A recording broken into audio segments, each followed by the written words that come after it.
2 jours plus tard, ma grand-mère arrive parmi nous, accueillie par Phoenix à l'aéroport. Il en a profité pour faire des courses, une tâche qui lui a été confiée jusqu'à la naissance du bébé. Pour ma part, il a été décidé que je passerai les prochains mois à la maison, aux côtés de ma grand-mère. En tant qu'archange dans le royaume angélique, il m'a révélé que l'un de ses devoirs est de veiller sur les femmes enceintes. Lorsqu'elle se connecte à son identité céleste, elle détient le pouvoir d'apaiser la souffrance lors de l'accouchement et de garantir la santé de l'enfant à naître. Phoenix a donc insisté pour qu'elle reste à mes côtés en permanence. Pendant ce temps, mon père prend en charge le moral de toute la famille, ce qui n'est pas une mince affaire. Vivre en reclus peut nous rendre dingues, surtout lorsqu'il y a 3 générations qui cohabitent sous le même toit. Après 6 mois, la tension monte et chacun de nous est sur le point de craquer. Les disputes entre mon père et Phoenix à propos des travaux d'agrandissement de la maison deviennent monnaie courante. Pour ma part, je me bats quotidiennement contre la tristesse qui m'envahit depuis que j'ai dû mettre fin à mes études. Depuis toujours, mon rêve a été de poursuivre une grande carrière de musicienne. Cependant, pour protéger mon bébé, j'ai dû faire le sacrifice de mettre ce projet en pause. Cette décision me pèse et parfois je me demande si j'aurais pu trouver une autre solution. Mais chaque fois que ces pensées me traversent l'esprit, je me rappelle que la sécurité et le bien-être de mon enfant passent avant tout. La seule lueur d'espoir dans cette situation, c'est que j'ai atteint le 3e trimestre de ma grossesse, ce qui signifie que mon bébé est désormais viable. C'est la seule chose qui compte à présent. J'ai tant redouté de ne pas pouvoir mener cette grossesse à terme et la perspective de pouvoir bientôt prendre mon bébé dans mes bras me remplit de joie. Ce soir-là, nous sommes tous réunis autour d'un délicieux dîner concocté par ma grand-mère. Comme chaque soir, ce rituel nous permet de faire le point sur la situation et de vérifier que notre organisation familiale fonctionne toujours comme il se doit. Alors que mon père me tend la corbeille de pain, il me demande comment va le bébé. Je peux sentir ses mouvements depuis quelques semaines maintenant.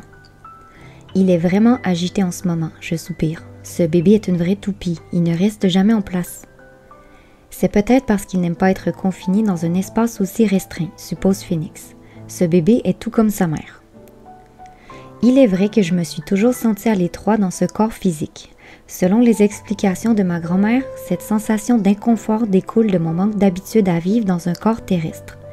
Cette incarnation-ci n'est que ma 3e, alors je dois faire preuve d'indulgence et de patience pour m'adapter à mon nouveau véhicule. Je crois que tu as raison, Phoenix, concédai-je en esquissant une grimace. Il est évident que ce bébé n'apprécie guère les espaces confinés. Il ne se gêne pas pour me le faire savoir. Je te comprends parfaitement, ma chérie, intervient ma grand-mère avec une tendre compassion. Ton père s'amusait à jouer de la batterie avec ses pieds lors du dernier trimestre. Ce dernier éclate de rire. Si je ne me trompe pas, Anna, il te reste 9 semaines, n'est-ce pas? Exactement. D'ici 9 semaines, nous connaîtrons enfin le sexe du bébé. Les paris sont ouverts, lance Phoenix avec un enthousiasme contagieux. Jeanne, quel est ton pronostic? Je mise sur une fille, répond-elle avec un sourire radieux. Pour ma part, je penche plutôt pour un garçon, réplique mon père. Et toi, Phoenix? Je suis convaincue que c'est une fille, affirme-t-il avec assurance. Et toi, ma chérie, quelle est ton intuition? Me demande ma grand-mère. Mon instinct me dit que c'est un garçon, avouai-je, les yeux brillants. Un petit phénix aux cheveux blonds comme les blés. Ce dernier esquisse un sourire complice. Nous le saurons bientôt, déclare-t-il avec confiance. Depuis que nous vivons tous ensemble, plusieurs règles ont été établies, mais l'une d'entre elles prévaut sur toutes les autres. Il est interdit d'envisager ne serait-ce que l'idée que ce bébé puisse ne pas venir au monde. Malgré le danger qui rôde autour de nous, je dois maintenir de toutes mes forces ma foi inébranlable qu'Apollyon n'accomplira pas ses sombres desseins. Cette directive a été instaurée par Phoenix, qui a scruté tous les ouvrages disponibles sur la grossesse. Il a découvert que le stress peut avoir des conséquences néfastes, tant pour la mère que pour le bébé. Il veille donc à ce que je reste aussi calme et détendue que possible, malgré la pesanteur des circonstances. Après le repas, je me retire directement dans ma chambre pour essayer de me reposer un peu. Que ce soit à cause de la morue que j'ai mangée ou des mouvements incessants du bébé, une chose est sûre, j'ai la nausée. Je m'allonge sur le lit et ferme les yeux, plongeant dans le sommeil quelques instants plus tard. Je suis tirée de mon sommeil par une voix douce qui m'appelle. En ouvrant les yeux, je distingue la silhouette de Phénix allongée à mes côtés, baignée par la faible lueur de la lune à travers les nuages. « Kefa » murmurai-je, sachant instinctivement que c'est elle qui m'appelle. « Chut » j'entends dans mon esprit. « Ne le réveille pas, il a besoin de se reposer. » Phénix a eu beaucoup de mal à dormir au cours des dernières semaines. Il faut dire que je ne l'ai pas beaucoup aidé. J'ai passé des nuits entières à me rouler d'un bord du lit à l'autre dans l'espoir de trouver des positions confortables. « Anna, je suis venue pour te prévenir, poursuit-elle. Cela concerne le bébé, il ne va pas bien. » Un frisson de terreur me parcourt l'échine, mais elle s'empresse de me rassurer. « Ne t'en fais pas, je vais t'aider, je sais comment le sauver. Mais avant tout, promets-moi que tu exécuteras tout ce que je vais te demander. » Un instant de doute s'empare de moi. Kefa ne prend généralement pas cette position directive. Habituellement, son rôle se limite à me conseiller, sans jamais exercer de pression. Mais ce n'est pas le moment de tergiverser. Je dois agir et vite. La vie de mon bébé est en jeu. « C'est promis, chuchotai-je. »« Très bien, alors écoute-moi. Tu t'es senti mal après le repas, n'est-ce pas? » Je hoche la tête. « Listeria monocytogène, c'est le nom de la bactérie que tu as contractée, m'informe-t-elle. Malheureusement, si elle n'est pas traitée rapidement, elle pourrait être fatale pour le bébé. Étant donné que tu ne peux pas te rendre à l'hôpital, il est impératif que tu suives mes instructions à la lettre. Rends-toi dans la forêt. Là-bas, tu trouveras un petit fruit rouge que tu devras consommer en grande quantité. La nature nous offre toujours ce dont nous avons besoin pour guérir. Allez, dépêche-toi maintenant et veille à ne pas réveiller les autres. » Mon cœur bat la chamade alors que je descends au rez-de-chaussée en marchant sur la pointe des pieds. Par chance, la porte de la future chambre du bébé où dorment ma grand-mère et mon père est fermée, m'évitant ainsi de les réveiller. Avec précaution, je réussis à sortir de la maison sans éveiller le moindre soupçon. À l'extérieur, l'atmosphère est saturée d'humidité et un brouillard dense limite ma vision à quelques mètres seulement. Avançant prudemment, je franchis la lisière de la forêt. Les grands conifères se balancent sous l'effet du vent, ajoutant à mon malaise. Les poils de mes avant-bras se hérissent alors que je scrute l'obscurité à la recherche de ces petits fruits évoqués par Kefa. Ne trouvant rien à proximité, je m'aventure encore plus loin dans les bois. Soudain, une lueur sinistre capte mon attention sur la droite, des yeux me scrutant intensément. Un frisson glacial parcourt mon échine, même sous la chaleur étouffante de la forêt. Ces prunelles marron aux pupilles ovales donnent à leur propriétaire un aspect diabolique et félin, une image gravée dans ma mémoire. Mon estomac se tord d'angoisse alors que je murmure, tremblant de tout mon être. « Gadril. » Un rire sardonique résonne dans l'obscurité de la nuit. « Tu ne pensais tout de même pas pouvoir t'en sortir aussi facilement » lance-t-il d'une voix rauque en avançant vers moi. Sa silhouette colossale se distingue nettement dans le noir, une figure intimidante qui domine l'ombre environnante. Pétrifiée, je réalise dans quel piège je me suis stupidement engagée. Il faut être incroyablement naïf pour errer en pleine nuit sans prévenir personne, surtout alors que nous sommes exposés à une menace imminente. La honte me submerge, sachant que par ma faute, mon bébé est confronté à un grave danger. Le paysage semble se déformer autour de moi, donnant l'impression d'être à bord d'un navire en pleine mer lors d'une tempête nocturne. Gadril continue, ses yeux me scrutant toujours avec insistance. J'avais misé avec Aluka sur le fait que ce serait un jeu d'enfant de t'attirer à l'extérieur. Il semble que j'avais raison, n'est-ce pas, chérie? Grogne-t-il en jetant un regard sur sa gauche. Une sensation glacée se répand dans ma poitrine, tandis que je réalise que je ne suis pas confrontée à un, mais à deux agresseurs. Derrière ce mur de brouillard se dissimule cette femme perfide, dotée de pouvoirs surnaturels. Mes chances de survie sont désespérément minces. Soudain, elle émerge de l'ombre et mes jambes fléchissent presque sous mon propre poids. Les hallucinations auditives fonctionnent toujours à merveille, glousse-t-il. Les humains sont comme des marionnettes. Il est si facile pour nous de manipuler les fils.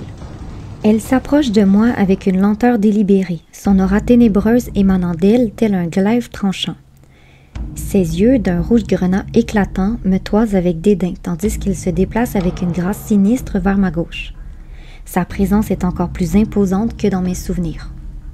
Les contours définis de ses pommettes, son nez finement sculpté et ses lèvres pulpeuses confèrent à son visage une expression à la fois séduisante et menaçante.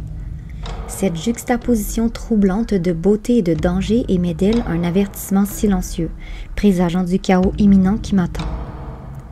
Je ne saisis vraiment pas ce que Phoenix peut bien te trouver, lâche-t-elle avec une arrogance qui m'est insupportable. Ce n'est certainement pas pour ton intelligence qu'il t'a choisi. Soudain, mon regard est captivé par Gadril. D'un bond, il surgit à ma droite, ses yeux de félin se délectant de la terreur qui m'envahit. J'essaie de crier, mais Aluka plaque sauvagement sa main sur mon visage. « Que les choses soient bien claires, mugit-elle d'un ton belliqueux. Si tu envisages ne serait-ce qu'une seconde d'appeler à l'aide, tu ne peux même pas imaginer les tourments que nous vous ferons subir, me menace-t-elle en caressant mon ventre d'un geste inquiétant. Malgré son avertissement, je laisse échapper un grognement en reculant d'un pas. L'instinct maternel et l'adrénaline qui parcourt mes veines sont les seuls éléments qui m'empêchent de m'effondrer. Sans eux, je serais déjà à terre, consciente que je ne peux rien contre ce duo infernal. Soudain, Aluka m'agrippe brutalement par la nuque, rapprochant mon visage du sien avec une rapidité stupéfiante. « Et maintenant, dis-moi, lorsque Malak t'a fait l'amour, à qui crois-tu qu'il pensait ?» C'est la première fois qu'elle se réfère à Phoenix par son nom originel, comme pour souligner sa proximité avec lui et remettre en question notre lien. Son regard, chargé d'une férocité déconcertante, transperce le mien, me forçant à détourner les yeux. « Pauvre petite idiote !» crache-t-elle avec mépris, ses doigts caressant mon visage avec une cruauté glaciale. « Tu ne croyais tout de même pas être à la hauteur face à moi? Tu es encore plus naïve que je ne le pensais. Mais sache-le bien, Anna, je connais Malak depuis la nuit des temps. Je suis celle qui comprend réellement ses besoins les plus intimes, qui déchiffre ses désirs les plus profonds. Tu ne pourras jamais rivaliser avec moi. » À ce même instant, elle recule d'un pas, émettant un grognement mauvais. Un sourire cruel étire les lèvres de Gadril alors qu'il s'exclame « Attention petite, cela risque d'être douloureux. » À peine a-t-il terminé sa phrase que je suis violemment propulsée vers l'arrière, comme si un fauve affamé venait de bondir sur ma poitrine. Je plane pendant quelques instants, désorientée, avant que la pesanteur ne me rappelle à la réalité. Ma tête heurte brutalement le sol dur, laissant échapper un filet de liquide chaud le long de mon crâne. « Je t'avais pourtant prévenu, » raille Gadril en éclatant de rire, tandis qu'Aluka s'accroupit à ma gauche. « Mais comment as-tu fait ?» balbutiai-je, déconcertée. « Il est évident que tu ne me connais pas du tout », s'exclame-t-elle d'un ton hautain. « Mes capacités dépassent largement tout ce que tu peux imaginer avec ton esprit limité. Je n'ai même pas besoin de lever le petit doigt. Il me suffit de penser à ce que je veux te faire et voilà, se moque-t-elle, l'hostilité étincelant dans ses prunelles grenats. Son aveu ravive le souvenir du combat qui s'était déroulé entre elle, Gadril et Phoenix sur le parking du Mess. Tout s'était passé dans un silence absolu, soulignant la puissance hors du commun de leurs capacités. Aucun geste spectaculaire n'avait été nécessaire pour se défendre ou attaquer. Leur simple volonté semblait suffire à manipuler la réalité elle-même. C'était comme si les lois physiques ordinaires ne s'appliquaient pas à eux, rendant leur pouvoir encore plus terrifiant. Soudain, une pression insoutenable écrase mon abdomen, comme si un rouleau compresseur s'amusait à broyer mes organes. Des contractions violentes me tordent dans tous les sens, comme si des aiguilles me transperçaient l'utérus. Dans un geste de désespoir, je tourne mon regard vers Gadril, le suppliant silencieusement. Si Aluka ne relâche pas cette pression, mon bébé et moi risquons de succomber dans les instants à venir. Alors que la situation semble désespérée, j'entends tout à coup des bruits de pas rapides se rapprocher. Rassemblant toutes mes forces, je parviens à me redresser sur les coudes, scrutant à travers le brouillard qui enveloppe la scène. Une silhouette surgit brusquement, fonçant avec férocité sur Aluka. La douleur dans ma cavité abdominale s'atténue légèrement, mais les dégâts sont déjà faits. Je me trouve désormais en plein travail, contrainte d'accoucher cette nuit, que je le veuille ou non. Mais ma priorité est de maintenir ces deux monstres à distance, une tâche qui paraît presque improbable. Aluka semble être dans une bien mauvaise posture pour l'instant, hurlant de rage sans relâche. Cependant, Gadril me lance un sourire diabolique alors que ses mains puissantes se referment autour de ma trachée. La panique s'empare de moi tandis que je lutte pour chaque bouffée d'air. Je sens que je ne pourrai pas tenir bien longtemps. Tout espoir semble perdu lorsque soudain une ombre surgit nulle part et se jette sur mon agresseur. Se retournant, Gadril est pris au dépourvu par le coup de pied qui le frappe en plein ventre, le propulsant à plusieurs mètres de distance. Alors que je tente de me relever, une grande quantité de liquide se déverse tout autour de moi. Mes os viennent de se rompre, accélérant l'arrivée imminente du bébé. Prise de détresse, je lance un cri à l'aide, espérant que mes supplications soient entendues. Apparemment, elles le sont. Devant moi se dessine une silhouette majestueuse, éthérée, tel un ange volant à mon secours. Grand-mère, marmonnai-je, incrédule. Est-ce que je rêve? Un halo de lumière argentée scintille tout autour d'elle et d'immenses ailes blanches, d'une pureté divine, sont déployées dans son dos, baignant l'obscurité environnante de leur éclat réconfortant. « Non, ma chérie, tu ne rêves pas, » répond-elle d'une voix apaisante. Au même instant, une puissante contraction me fait grimacer de douleur.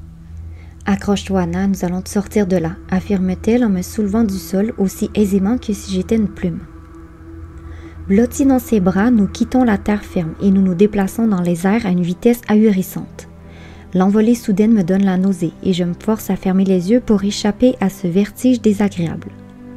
Lorsque je les rouvre, je me retrouve allongée dans mon lit, une bassine d'eau posée à côté de moi. Ma grand-mère a repris son apparence habituelle et elle s'attelle à éponger ma plaie. « Cette petite perd trop de sang », marmonne-t-elle entre ses dents, son expression sombre trahissant son inquiétude grandissante. Les contractions se rapprochent inexorablement, leur intensité croissante annonçant l'arrivée imminente de mon bébé. Le visage tordu par la douleur, des gouttes de sueur perlent sur mon front, tandis que je cherche désespérément Phénix du regard. Mais une douleur lancinante me transperce le bas du dos, me faisant pousser un cri strident. Mes mains se crispent sur mes reins, dans une vaine tentative de soulagement contre l'agonie qui me saisit. Alors que les ténèbres menacent de m'engloutir, je m'agrippe fermement à l'avant-bras de ma grand-mère, la suppliant d'une voix frénétique. « Où est-il, nom de Dieu? Je ne veux pas que ce bébé vienne au monde sans lui. »« Ma chérie, calme-toi, » m'ordonne-t-elle, posant doucement sa main sur mon ventre. La douleur s'atténue légèrement, me permettant de retrouver un semblant de lucidité. « Phénix et ton père sont en train de régler leur compte à ces monstres, » m'avoue-t-elle en épongeant à nouveau mon front. La peur me saisit comme un étau implacable autour de mon cœur. Et si jamais il ne s'en sortait pas? « Anna, » coupe-t-elle en plongeant ses yeux lumineux dans les miens, « écoute-moi attentivement. Tu dois te concentrer, d'accord? » Je m'apprête à acquiescer, mais soudain, une douleur fulgurante envahit mon bassin, tandis qu'une pression insoutenable écrase les os de mon crâne. Mes pupilles se dilatent au maximum alors que mon corps est secoué de violentes convulsions. Je n'arrive pas à contrôler l'hémorragie, grogne-t-elle en observant la compresse imbibée de sang. Au bord de l'évanouissement, je suis ramenée à la vie par l'entrée de Phénix dans la chambre. Son visage arbore une plaie à l'arcade et son t-shirt est déchiré, témoignant des combats qu'il a dû affronter. Il semble presque irréel, comme un mirage dans ce monde sombre où je me débats. Pourtant, sa simple présence parvient à apaiser quelque peu mes souffrances, malgré la douleur qui me submerge. Horrifié par la violence de la scène, il reste figé un moment, comme pétrifié. Puis, il se précipite à mon chevet et pose ses mains sur ma poitrine, comme il l'a fait au Mont-Royal. Je me charge de l'hémorragie, lancée à ma grand-mère, la panique perceptible dans ses yeux. Quelques instants plus tard, je ressens une agitation à l'intérieur de moi, m'arrachant un cri de surprise. Si seulement ma grand-mère m'avait averti qu'elle procéderait à un examen. Mais son timbre affolé m'indique clairement qu'elle n'a pas une seconde à perdre. Le bébé se présente en position postérieure, annonce-t-elle frénétiquement à Phénix. Je dois le retourner. Tiens-toi prête, Anna. Chaque seconde qui s'écoule rend le monde extérieur de plus en plus flou, distant, hors de portée. La souffrance devient omniprésente, menaçant de m'engloutir à tout moment. La voix de Phénix semble provenir d'un autre monde, un écho lointain dans mon esprit. Non, proteste-t-il vivement. Il faut d'abord stopper l'hémorragie, sinon elle ne tiendra pas le coup. Seule l'expression sur son visage me permet de comprendre l'horreur de la situation. Il est déchiré entre ma survie et celle du bébé. Dans un geste désespéré, je lui saisis le poignet. Le bébé, parviens-je à articuler, les yeux mi-clos. Pris dans une tourmente intérieure, il vacille un instant avant de déposer un baiser sur mon front brûlant. « Anna, je t'en supplie, accroche-toi » murmure-t-il avec urgence. Dans ce chaos insensé, je me cramponne à sa présence comme à un phare dans la tempête, cherchant réconfort et stabilité dans son regard. « C'est ça mon amour » m'encourage-t-il doucement. « Ne me quitte pas des yeux. » Tout à coup, une douleur aiguë me submerge, déclenchant une nouvelle série de convulsions. « Bon sang, aidez-moi » s'écrie ma grand-mère affolée. « Je n'y arrive pas. »« Dis-moi ce que je peux faire pour t'aider » implore Phénix, ses yeux écarquillés par la terreur. « La tête du bébé ne peut pas passer dans cette position » explique-t-elle, sa voix empreinte de tourment. « Si seulement j'avais eu des forceps à ma disposition, j'aurais pu tenter quelque chose. Mais là, il est trop tard. » À chaque contraction, la tête du bébé exerce une pression insoutenable sur le bassin d'Anna. Elle endure le martyre Phénix. Cela ne devait pas se dérouler ainsi. Et en plus, elle perd beaucoup trop de sang. Alors que ma vie ne tient plus qu'à un fil, les bruits et les images du monde qui m'entoure s'estompent progressivement. Seules les ténèbres m'enserrent, m'emprisonnant dans un tourbillon de souffrance. Puis, tel un soupir salvateur, la torture prend fin, laissant place à un silence glacial qui m'enveloppe. Écrasée sous le poids de la douleur, je me laisse emporter par l'obscurité, murmurant une faible promesse mais résolue. Je reviendrai pour lui. Une lumière d'un bleu étincelant émane de chaque recoin de la grotte, révélant des cristaux de toutes les formes qui parsèment les parois, diffusant une lueur magique dans tout l'espace. L'eau translucide qui m'entoure scintille doucement, ajoutant à la féerie ambiante. Perdu dans cet univers éthéré, je murmure son nom. Phénix? Mais seul le silence me répond, amplifiant davantage le mystère de cet endroit enchanteur. Je poursuis mon exploration, émerveillé par chaque détail de ce tableau mythique. Chaque cristal semble être une œuvre d'art unique, formant un kaléidoscope étincelant de couleurs et de formes.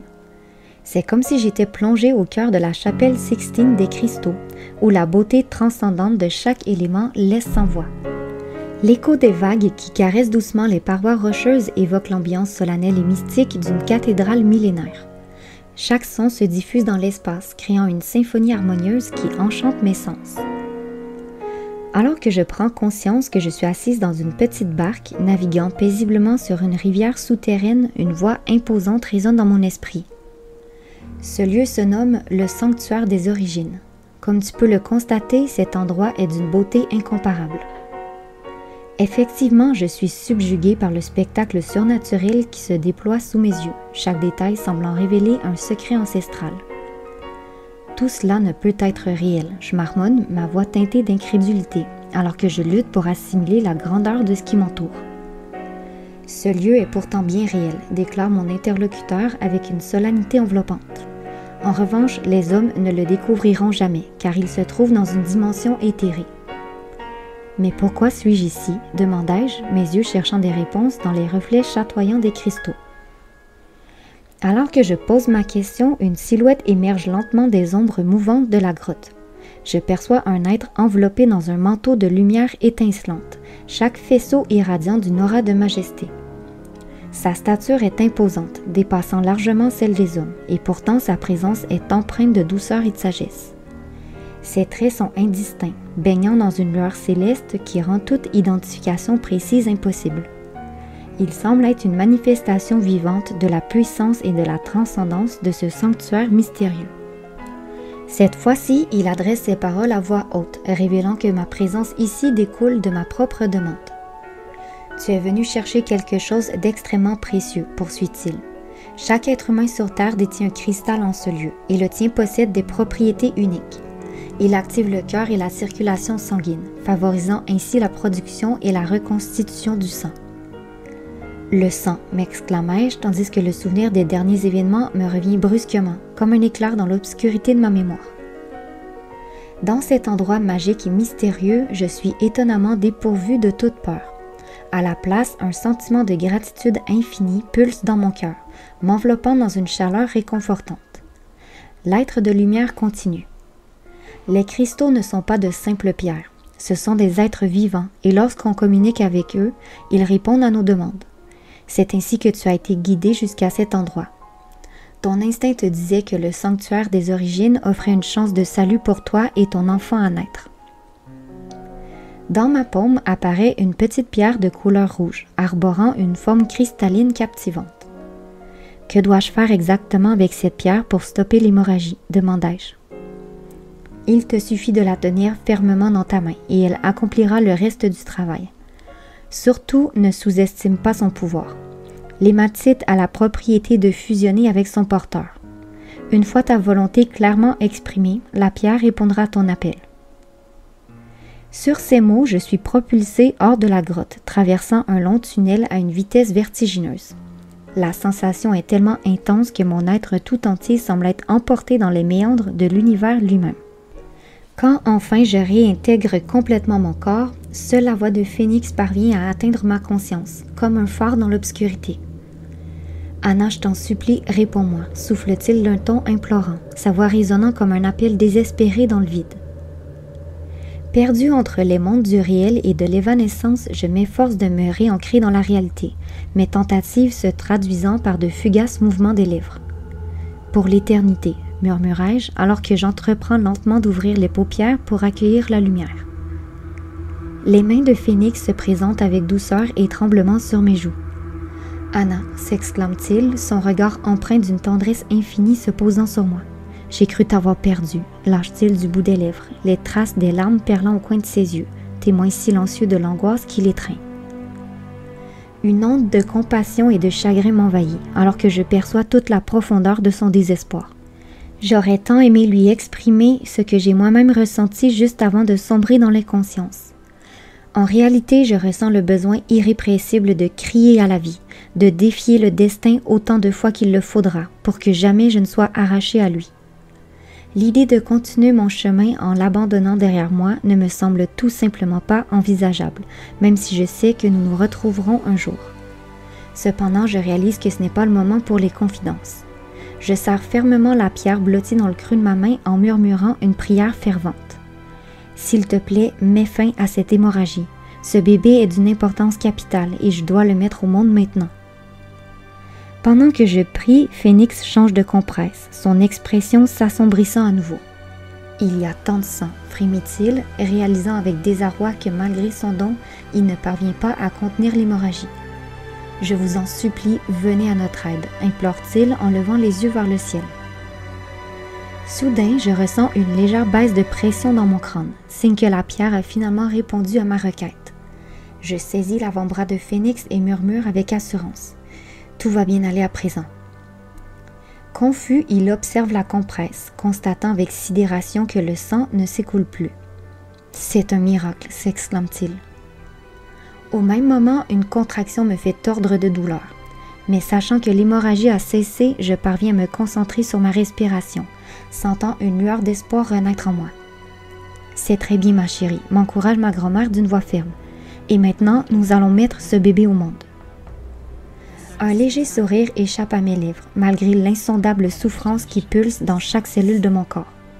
Elle poursuit avec détermination. Je vais réessayer de le retourner. Prends une bonne inspiration, Anna. Je détourne aussitôt le regard vers Phénix, cherchant à puiser dans ses forces. Une douleur brève et violente me secoue, m'arrachant un cri strident. « J'ai réussi » s'exclame-t-elle, profondément soulagée. « Anna, c'est le moment de pousser. » Un bref instant, mes yeux rencontrent ceux de Phénix, où se joue une tempête d'émotions d'une intensité jamais vue auparavant. Cette connexion me galvanise, faisant jaillir en moi une montée d'adrénaline qui mobilise une quantité phénoménale d'énergie. C'est comme si j'émergeais des eaux profondes, découvrant en moi des ressources insoupçonnées. Le corps de la femme est véritablement l'une des plus fascinantes merveilles du monde. Je me redresse brusquement sur les coudes pendant que Phénix glisse 2 oreillers dans le creux de mon dos. Après 3 poussées épuisantes, le son le plus mélodieux résonne dans la pièce. Le cri d'un petit être qui fait son entrée dans le monde. Éreintée, je perds brièvement contact avec la réalité et m'écroule de tout mon long. Lorsque je me redresse, je remarque que Phénix et ma grand-mère me tournent tous deux le dos. « Phénix » balbutiai-je, cherchant mon bébé des yeux. Il se retourne lentement, une lueur de fatigue mêlée d'émerveillement dans son regard. J'aperçois alors une toute petite créature blottie contre son torse, emmitouflée dans une couverture maculée de sang. Une cascade de larmes roule le long de ses joues, révélant l'émotion qui le submerge. Avec une infinie délicatesse, il me confie le bébé dans les bras. « Anna, je te présente notre fille » murmure-t-il.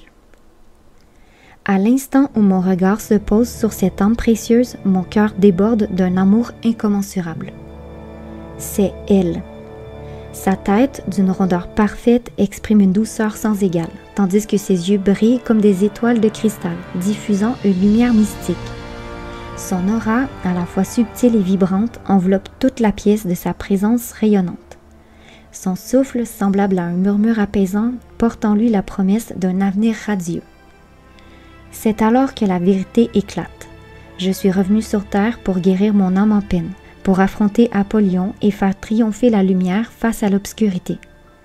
Je suis revenu sur cette folle planète pour retrouver Phénix et renouer avec cet amour que je croyais à jamais perdu. Mais par-dessus tout, je suis de retour pour elle. Les yeux brillants d'émerveillement, je me tourne vers Phénix et susurre « Cosma ».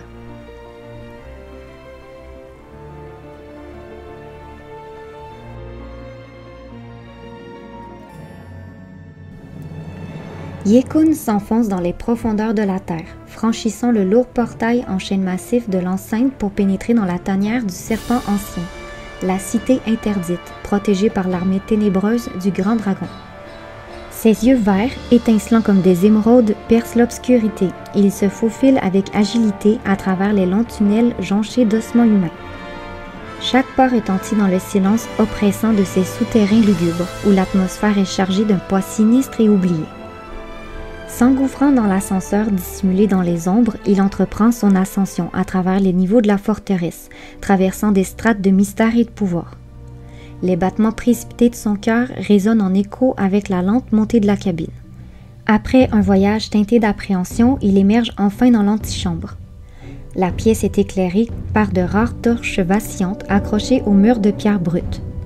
Une épaisse couche de poussière recouvre les quelques meubles parsemés çà et là, témoins muets du passage implacable du temps.